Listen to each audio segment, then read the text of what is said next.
Michael and I were married in 1994 in Inverness, California. There are 5 children in the family. The 2 oldest are Michael's daughters.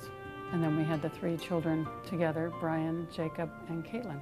I talked to him. He was just getting married to CindyLu. It took me 2 years before I was able to get the policy written. I suggested a universal life policy, and I said this would be a way to give you protection for your family and at the same time be able to put some cash away for emergencies. Periodically, he would give me a call saying, I really need the money out of this policy, and my understanding is the only way I can get that is to cancel it. And I hate to do that, but I really need it. We have some severe financial difficulties, and I need that cash value. And Craig was real persistent and helped Michael kind of problem solve how he could continue to keep that policy and still stay afloat financially. And I said, well, you know, I can keep this policy in force for $1 a month. And he still had some value left in it. And you could set up a loan repayment if you'd like to, so that in the future you'd have this capital available again when you have another emergency. One day he came home from work and he said he felt like he was inept on the freeway. He just felt like he couldn't drive. And I said, Michael, you need to go to the doctor. And they scheduled an MRI and a CAT scan. They came out of that and told us it was a glioblastoma multiforme, which is a stage 4 brain cancer. In a span of a week, we went from driving on the freeway to facing the loss of his life. I got a call from Mike at home in the evening. I'll never forget that call. He was in tears and he had a hard time talking. He said, my wife, CindyLu, have convinced me that this policy is real, and I'd like to hear it from you that it's still in force. And so I said, yes, it is. It really is. He said, you can't believe what a relief this is for me, to know that my loved ones are going to be taken care of. Can you give Daddy a little kiss, Kate?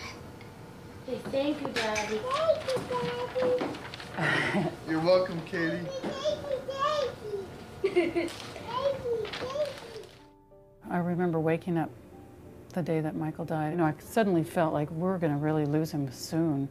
And I'd really like the boys to see him again. And they came in the house and they each dropped their backpack and came right out to the family room where Michael was. They had enough time to get up and give him a hug and tell him they loved him, and then they went outside and he died just minutes afterwards. When Craig came over with the check, it felt rather surreal, but it didn't take long before needs started arising, and initially the money was extremely helpful to pay off large debts to make the monthly budget work. She was able to invest this wisely. Jacob, when he was 15, was going through the adolescent problems. I got really depressed quick and I didn't seem to recover. By the summer, I got into drugs and I just kept going downhill from there. And I ended up using some of that life insurance money to send him to a therapeutic wilderness school.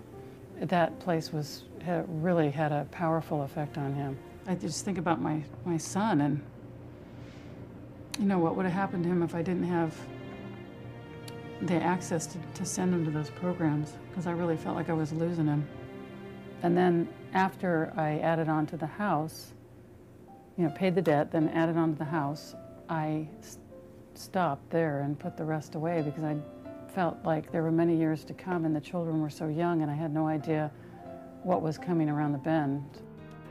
Well, this kind of thing came totally out of the blue. Michael and I were both very healthy, very happy, and life was happening for us. I think life insurance is a very good investment. It is absolutely, you know, paramount. Craig really was looking out for Michael, and I just feel a lot of gratitude for the fact that he was able to really convey that to Michael in such strong terms that Michael heard him and made a huge choice that changed the rest of his family's life.